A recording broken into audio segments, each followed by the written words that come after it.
નમસ્કાર મિત્રો, આજના વિડીયોમાં આપણે એક અત્યંત ગંભીર વિષય પર વાત કરવાના છીએ, પ્રદૂષણ। આપણા દેશ ભારતમાં પ્રદૂષણનો સ્તર સતત વધી રહ્યો છે અને જો આપણે ખાસ આપણા ગુજરાતના સૌથી મોટા શહેર અમદાવાદની વાત કરીએ તો અહીં પણ વાતાવરણની ગુણવત્તા ચિંતાજનક રીતે ઘટી રહી છે।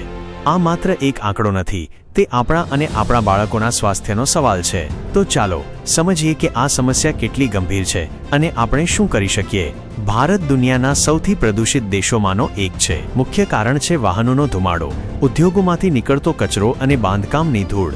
શિયાળામાં આ સ્થિતિ વધુ ગંભીર બની જાય છે, ખાસ કરીને ઉત્તર ભારતમાં। જળ પ્રદૂષણ, મોટાભાગની નદીઓ અને જળ સ્ત્રોતોમાં ઉદ્યોગોનો અને શહેરનો ગંદો કચરો ઠલવાય છે, જેના કારણે પીવાનું પાણી દૂષિત થાય છે અને જળચર જીવોનું જીવન જોખમમાં મુકાય છે।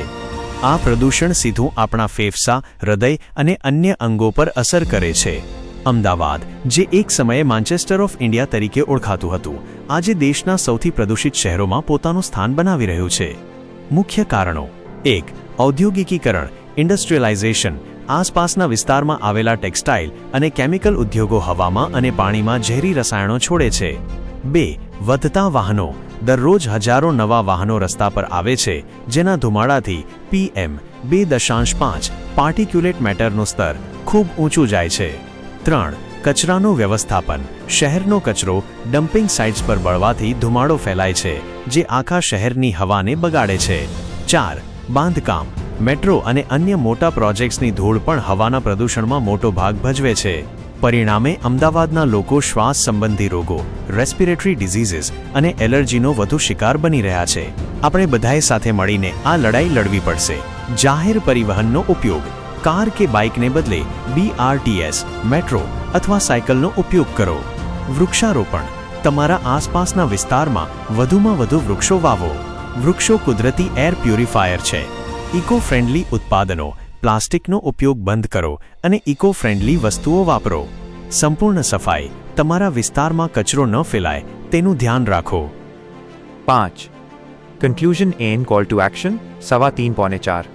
દ્રશ્ય, તમે કેમેરા સામે જોઈને વાત કરી રહ્યા છો। યાદ રાખો, સ્વચ્છ વાતાવરણ એ આપણો હક છે અને આપણી જવાબદારી પણ। જો આપણે આજે નહીં જાગીએ તો આવનારી પેઢીને માત્ર પ્રદૂષિત વાતાવરણ જ વારસામાં મળશે। આપણી સરકારે પણ કડક નિયમો બનાવવા પડશે, પરંતુ નાગરિક તરીકેની આપણી ભૂમિકા સૌથી મહત્વની છે।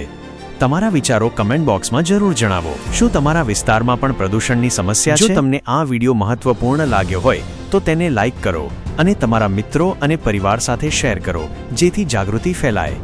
અને આવા વધુ વિડીયો જોવા માટે ચેનલને સબસ્ક્રાઇબ કરવાનું ભૂલતા નહીં। આવજો અને સ્વચ્છ રહેજો।